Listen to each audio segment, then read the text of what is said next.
L'interview politique.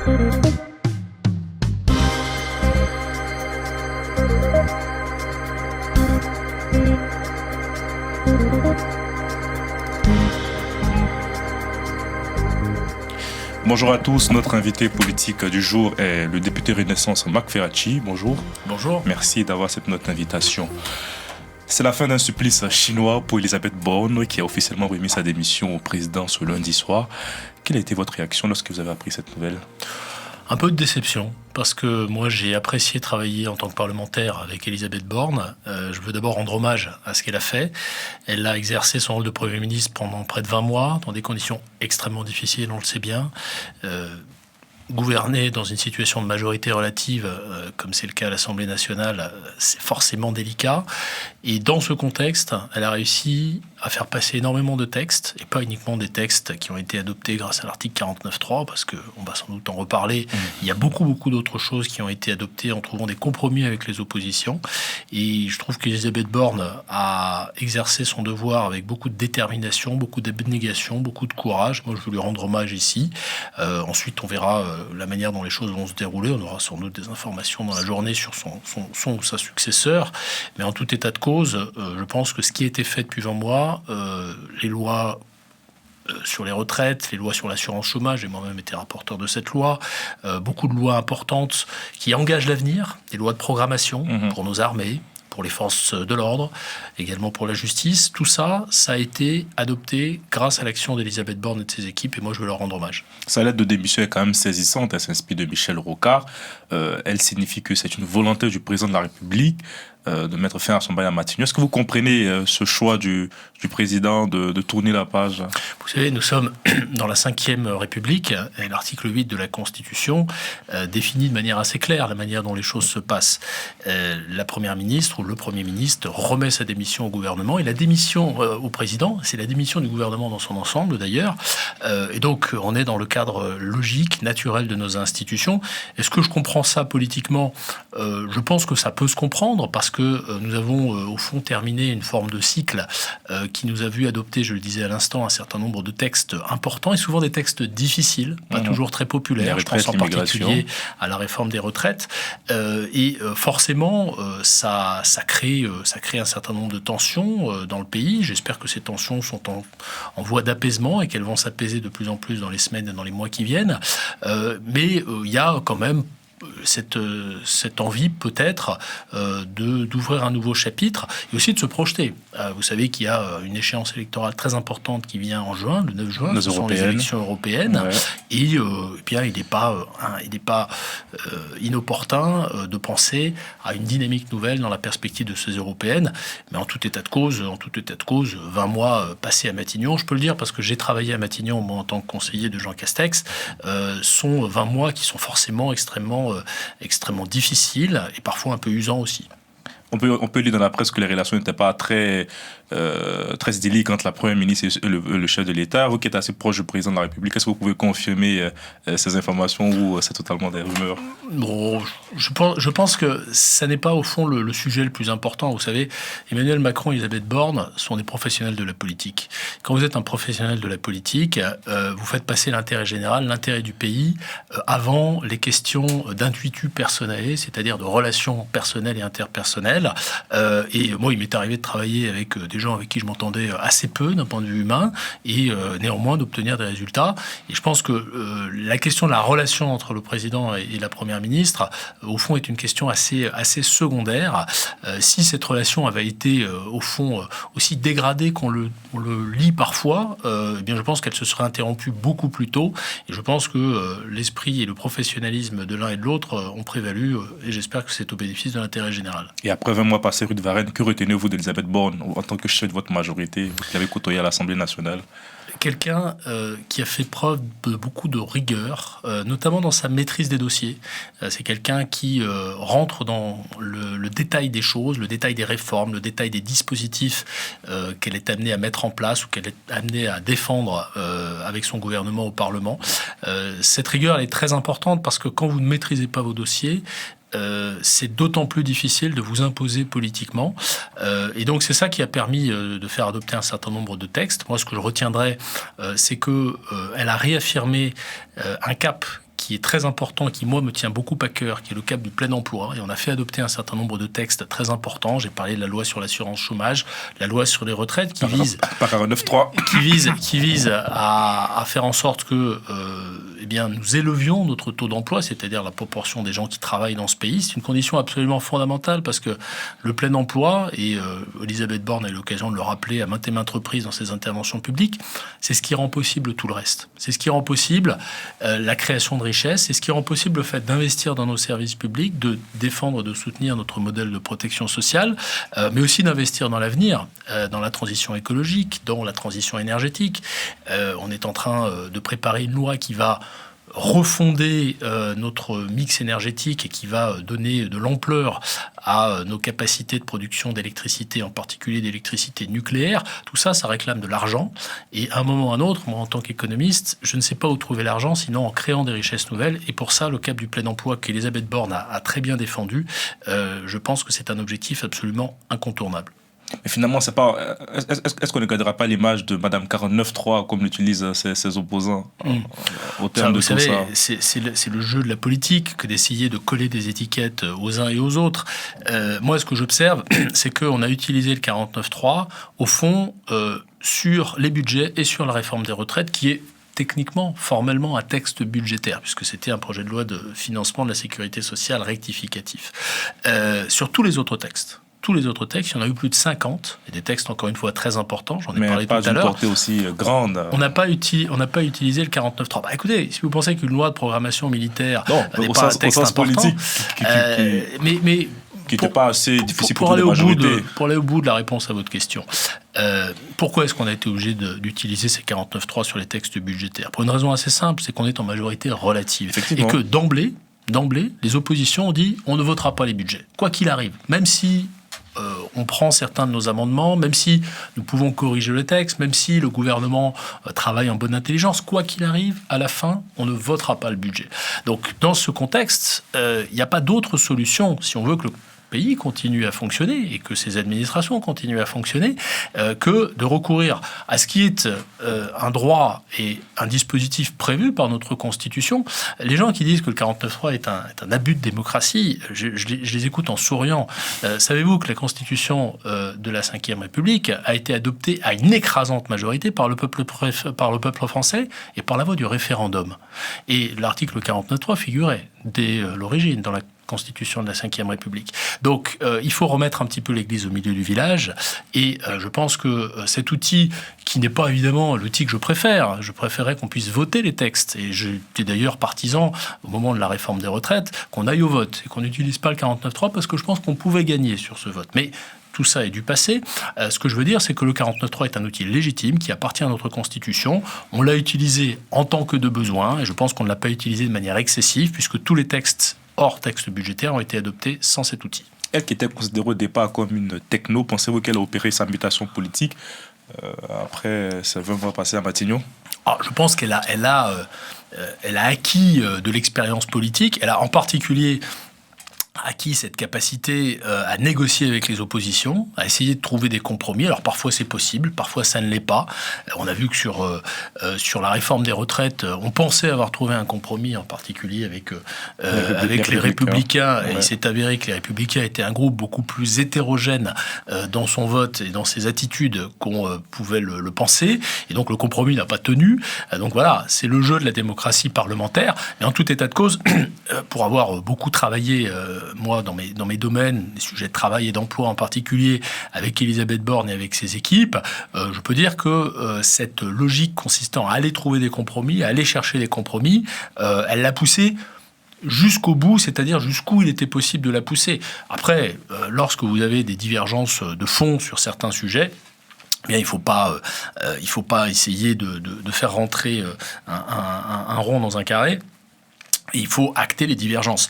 Mais sur le fond, je pense qu'elle a effectivement gagné en épaisseur politique tout au long de ces 20 mois. J'ose la question, est-ce qu'il y a un certain bornisme qui est né aujourd'hui au sein de la majorité présidentielle? Est-ce qu'il faut compter sur elle pour l'avenir? Ça, je ne sais pas le dire, et c'est d'abord une question qu'il faut lui poser à elle. Je pense que après Matignon, qu'on associe souvent à une machine à laver ou une lessiveuse, je le disais tout à l'heure. Aurélien Rousseau disait que c'était le Carrefour des emmerdes. C'est très usant, c'est vraiment très usant. Le rythme est véritablement infernal.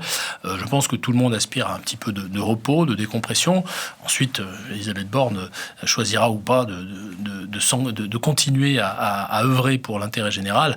Mais ça, c'est une question qu'il faut lui poser à elle.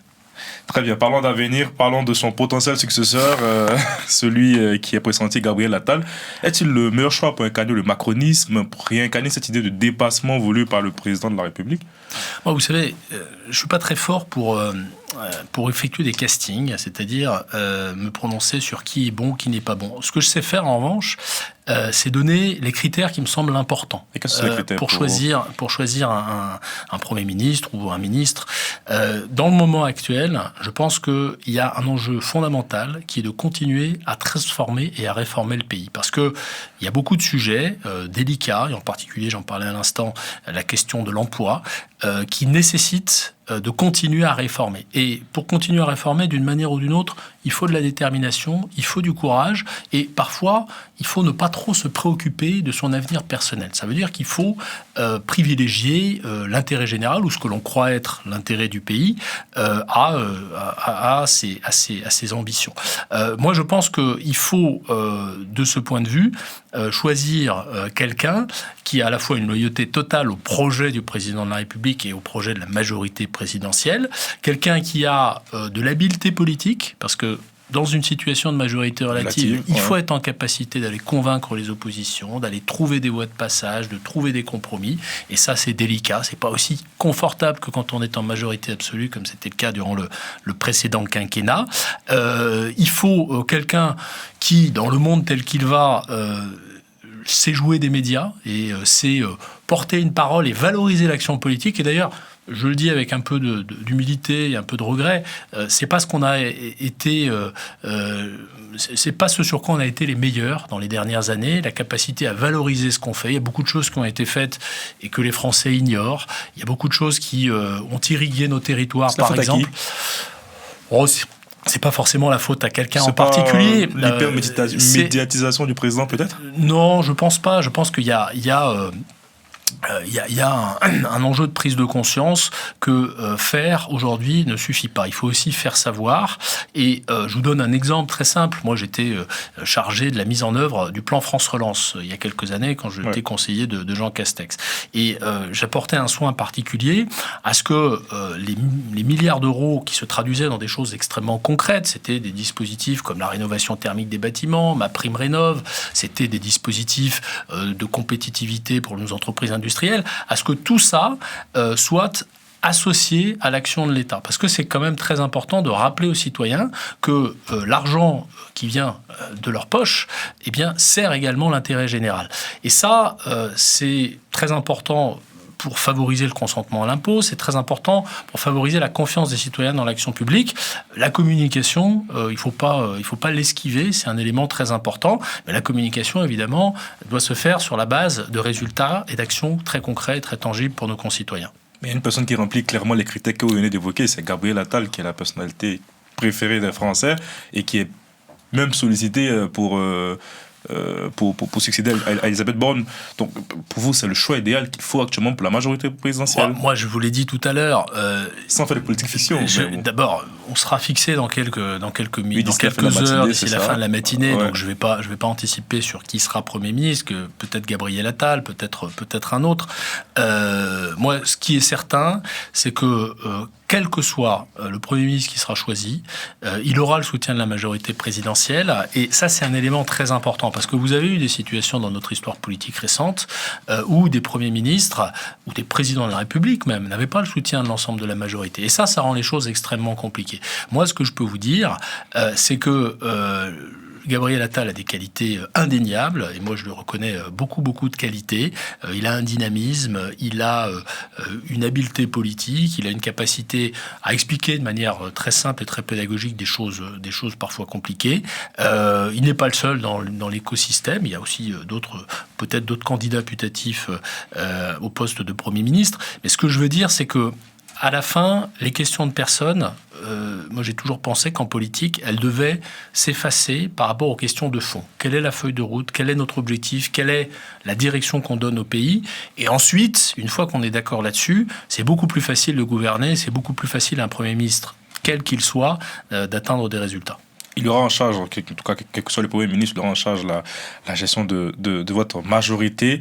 Et vous qui êtes vice-président du groupe Renaissance, quelle est aujourd'hui l'atmosphère qui règne au sein de votre famille politique au lendemain de cette séquence immigration où on vous a vu assez dispersé La séquence immigration, elle a été effectivement douloureuse pour vous, délicate, difficile. Pourquoi? Parce que on était dans cette situation que j'ai évoquée tout à l'heure de majorité relative.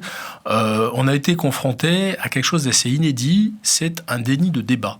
Toutes les oppositions sont coalisés pour adopter ce que l'on appelle une motion de rejet. C'est le droit. C'est le droit. Bien sûr, c'est tout à fait leur droit, mais il faut bien rappeler ce que ça signifie une motion de rejet. Ça signifie pas qu'on rejette le texte, ça signifie qu'on rejette même l'idée de débattre du texte.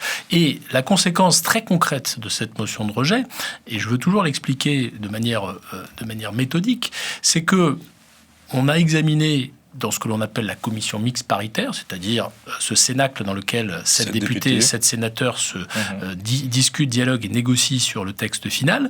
On a discuté, parce que la motion de rejet avait été adoptée, sur la version qui était sortie du Sénat. Or, cette version, c'est une version qui, objectivement, n'était pas conforme aux vœux de la majorité présidentielle de l'Assemblée nationale. C'était une version beaucoup plus dure, sur le volet régalien du texte en particulier. C'était une version qui introduisait un certain nombre de dispositions dont d'ailleurs le Conseil constitutionnel dira peut-être dans quelques jours, je ne sais pas, elles ne sont pas conformes à la Constitution. On verra, moi j'ai pas de boule de cristal là-dessus.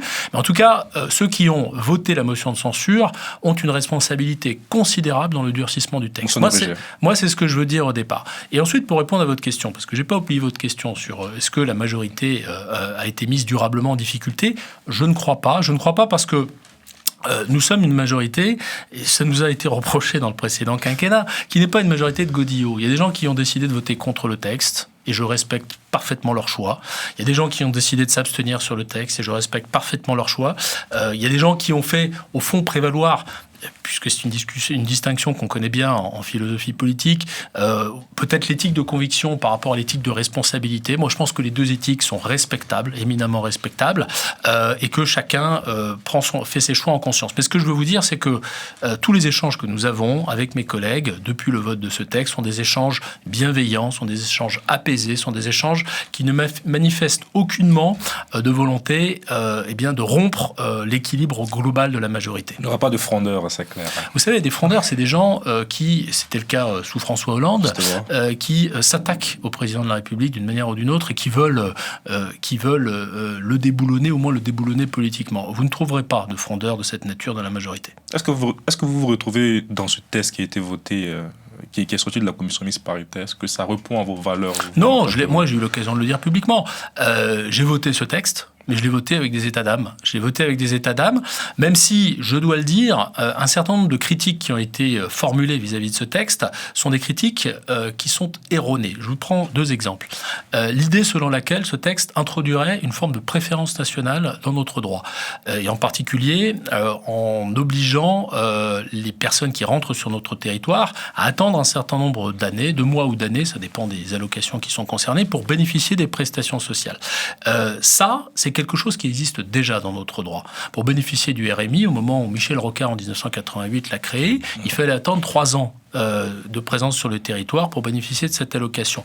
Moi, je suis député des Français établis en Suisse. Quand vous êtes expatrié à l'étranger, que vous revenez sur le territoire français et que vous êtes français, vous avez besoin d'attendre un certain nombre de mois en fonction des allocations pour bénéficier des prestations sociales. Et ça n'est pas quand vous êtes étranger, c'est quand vous êtes français. Donc ce principe consistant à devoir attendre avant de bénéficier des prestations sociales, il existe déjà dans notre droit. Donc les gens qui ont dit ça c'est la préférence nationale, non, ça n'est pas la préférence nationale, ça n'est pas le programme du Rassemblement national. Ceux qui disent ça, ils n'ont pas lu les textes, ils n'ont pas lu le texte et ils n'ont pas lu l'état de notre droit.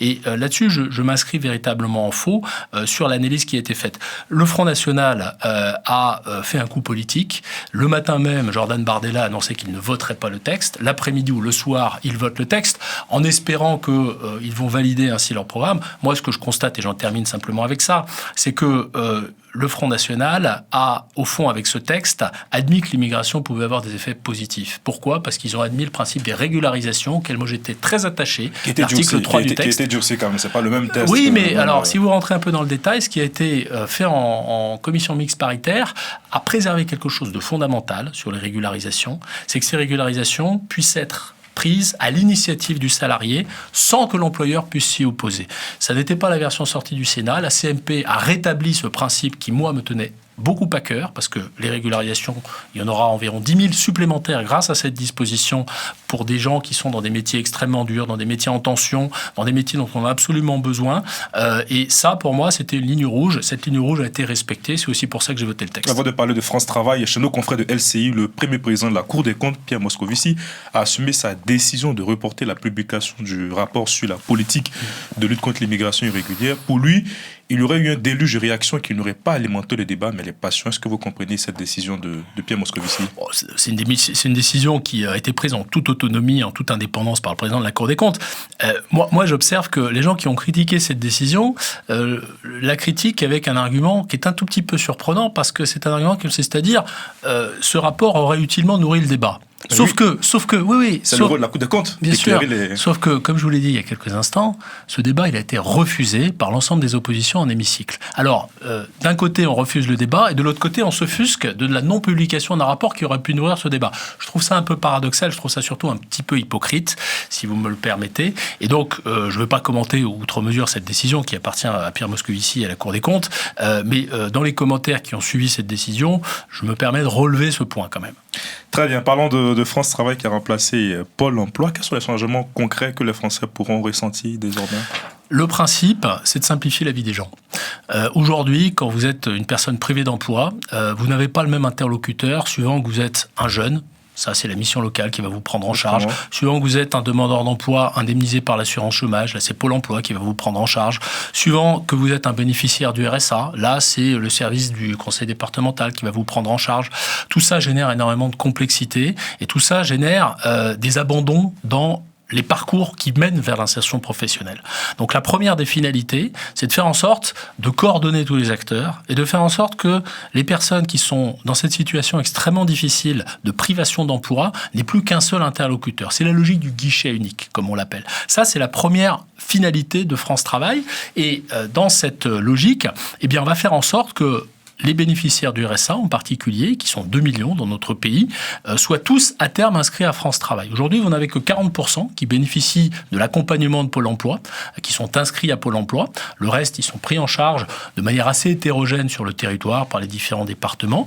Demain, tout le monde sera inscrit à France Travail, tout le monde bénéficiera d'un diagnostic à 360 degrés. Ça veut dire quoi ? Ça veut dire qu'on va regarder quelles sont vos difficultés en matière de qualification. On va regarder aussi ce qu'on appelle vos freins périphériques pour retrouver un emploi. Est-ce que vous avez un problème de garde d'enfants ? Est-ce que vous avez un problème de permis de conduire, de mobilité ? Est-ce que vous devez d'abord régler des problèmes de santé avant de pouvoir chercher un emploi ? Ce diagnostic initial, il est fondamental et aujourd'hui, il n'est pas fait de manière systématique et il n'est pas fait de manière suffisamment approfondie. Donc ça, c'est très important. Et ensuite, on va partager de l'information entre tous les acteurs, les régions, les départements, les collectivités territoriales, les communes, évidemment l'opérateur France Travail, avec une logique de résultat. Et pour moi, j'ai fait beaucoup d'évaluations des politiques publiques dans ma vie professionnelle, quand j'étais universitaire en particulier. Pour moi, cette logique de résultat, elle est fondamentale. Il faut qu'il y ait un pilote dans l'avion, ce sera l'opérateur France Travail, il y aura des responsables locaux, territoriaux, et il faut que ces responsables, eh bien, il soit, comme on dit de manière un peu triviale, à portée d'engueulade si les résultats ne sont pas bons, c'est-à-dire si l'insertion professionnelle des personnes privées d'emploi ne progresse pas. Aujourd'hui, c'est ce qui manque à notre système. Des résultats et une forme de responsabilité vis-à-vis des résultats. Moi, je suis très attaché à ça.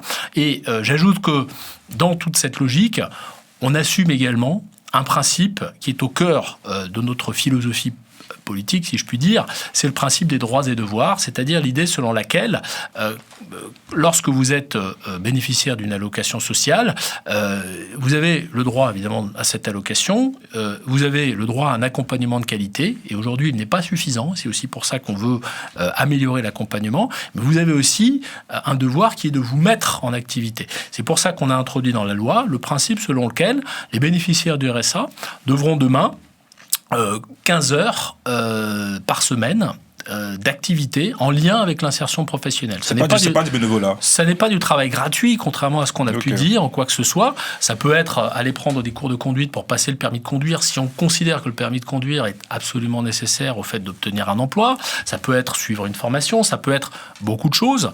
Mais en tout état de cause, ça vous oblige à être dans l'activité, alors que malheureusement aujourd'hui, 7 ans après l'inscription au RSA, 42% sont toujours inscrits au RSA, 42% des bénéficiaires sont toujours inscrits au RSA. Ça veut dire que sur cette logique d'accompagnement et d'activation du retour vers l'emploi, on est collectivement face à une forme d'échec. C'est quoi les chiffres attendus d'ici la fin du quinquennat pour les bénéficiaires du RSA ? Le gouvernement n'a pas communiqué sur ces chiffres. C'est pas moi qui vais poser un certain nombre de chiffres. Moi, ce que je souhaite, c'est qu'on soit dans une logique de dynamique et de progression. Ça veut dire que la proportion des gens qui retrouvent un emploi, 1 an, 2 ans après s'être inscrit au RSA, progresse de manière continue jusqu'à la fin du quinquennat. Ce sera déjà un bon résultat. Le plein emploi, cet objectif ne pourrait être atteint qu'avec le modèle social constant. C'est ce qu'a déclaré Bruno Le Maire hier devant les acteurs économiques. Est-ce que vous croyez, vous, toujours au plein emploi et comment il faut... qu'est-ce qu'il faudrait faire pour l'atteindre ? Je regarde le temps qui me reste pour répondre à cette question, 2 ou 3 minutes. Non, il y a évidemment énormément de... Il y a une sorte de pessimisme quand même de la part du ministre de l'Intérieur. Moi d'abord, non, moi je partage pas complètement, je partage beaucoup de choses avec Bruno Le Maire, mais en tout cas je partage aucun pessimisme, et je pense pas qu'il soit d'ailleurs pessimiste, je pense qu'il est encore déterminé à atteindre le plein emploi. Je le disais au début de notre intervention, il faut continuer à réformer le pays. Je prends un exemple très concret. Aujourd'hui, le plein emploi, c'est arriver à faire en sorte que les jeunes, et en particulier les jeunes les moins qualifiés, accèdent au marché du travail. C'est les jeunes des lycées professionnels. Vous avez 650 000 jeunes dans les lycées professionnels qui ont des taux d'insertion qui sont très insuffisants. Vous avez 40% de chances d'avoir un emploi 1 an après votre bac pro. C'est insuffisant. C'est la raison pour laquelle on fait une réforme des lycées professionnels pour mieux connecter les lycées professionnels au marché du travail. Vous avez également d'autres problèmes auxquels moi j'ai porté une attention particulière parce que j'ai porté une proposition de loi sur le sujet. Ce sont les problèmes de discrimination. Vous avez des jeunes qui sont diplômés, qui sont qualifiés et qui ont envie de travailler et qui, du fait de leur patronyme, du fait de leurs origines, du fait de leur adresse, parfois du fait de leur apparence physique, sont discriminés sur le marché du travail. On a fait adopter en première lecture à l'Assemblée nationale il y a quelques semaines une loi dont j'ai été l'auteur, pour généraliser les testings en matière de discrimination et notamment en matière de discrimination à l'embauche. Je pense qu'il faut généraliser ce genre de pratiques. Il faut les généraliser à la fois pour faire prendre conscience aux entreprises que parfois, même si elles n'en sont pas toujours conscientes, leurs pratiques de recrutement sont des pratiques discriminatoires. Et il faut aussi les accompagner dans le changement de ces pratiques. Je ne vais pas détailler le dispositif de cette loi, mais on laisse un petit peu de temps aux entreprises pour s'adapter et pour faire la preuve qu'elles ont véritablement pris en compte les conséquences et les résultats d'un test positif, c'est-à-dire l'existence de pratiques discriminatoires. Donc il y a beaucoup de choses à faire. Il faut évidemment continuer à investir dans la formation professionnelle. On l'a fait beaucoup depuis le début du quinquennat. Le nombre de demandeurs d'emploi formés a été multiplié par 2,5. C'est quelque chose de fondamental. Il faut s'assurer de la qualité des formations. Et puis, pour revenir sur le propos de Bruno Le Maire, il évoquait le sujet du modèle social. Moi, j'ai été, et je l'assume très bien, à l'initiative, quand j'étais au gouvernement et aussi quand j'étais parlementaire, de réforme de l'assurance chômage. On a un système d'assurance chômage qui, il y a quelques années, comportait des règles assez aberrantes dans lesquelles il était possible, dans un mois donné, de gagner plus avec l'allocation de chômage que ce qu'on gagnait en moyenne par mois en travaillant. C'était le cas quand vous alterniez les contrats courts et le chômage. On a changé ces règles et on voit voit d'ailleurs que les contrats courts reculent, et ça c'est un élément très important. Il faut continuer à faire évoluer notre modèle social. C'est comme ça qu'on ira vers le plein emploi. Et j'insiste, le plein emploi, c'est aussi le bon emploi. Parce que quand vous avez 4% de chômage, c'est plus facile d'aller négocier de votre fiche de paye avec votre patron que quand il y a 10% de chômage. Votre pouvoir de négociation est bien meilleur. Et c'est avec le plein emploi qu'on améliorera les conditions de salaire et aussi les conditions de travail.